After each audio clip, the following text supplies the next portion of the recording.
Avis aux parents africains. Chers parents, vous savez, la mort n'est pas que pour les personnes âgées. N'attendez pas que votre enfant meure sans savoir ce qu'il a traversé pour après étaler les longs regrets. En fait, on est dans une génération où les jeunes ont plus de luttes que vous en avez eu à votre époque. De nos jours, le péché est beaucoup plus facile qu'avant.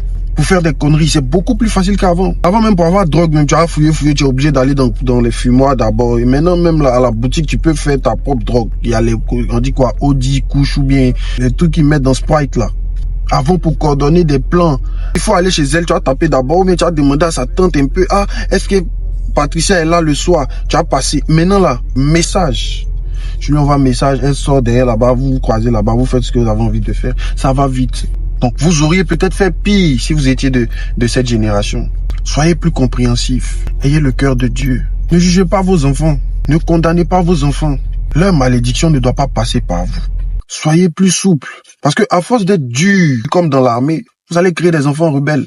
À coup sûr. Parce que les enfants qui font le plus de bêtises, c'est les enfants qui ont les parents hyper rigoureux. On voit. Les parents du là, c'est eux, leurs enfants même ont fini et fait des trucs même dans leur dos.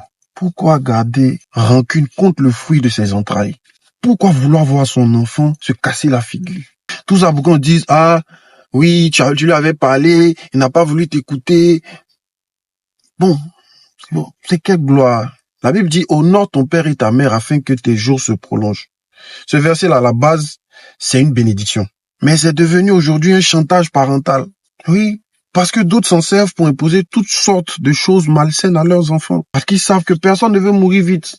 Donc s'il dit, ah, comme la Bible dit, faut honorer ton père et ta mère, tout ce que j'ai fait là, faut... Donc les enfants ont peur, ils sont obligés d'accepter tout. Vous voyez, c'est vraiment dommage.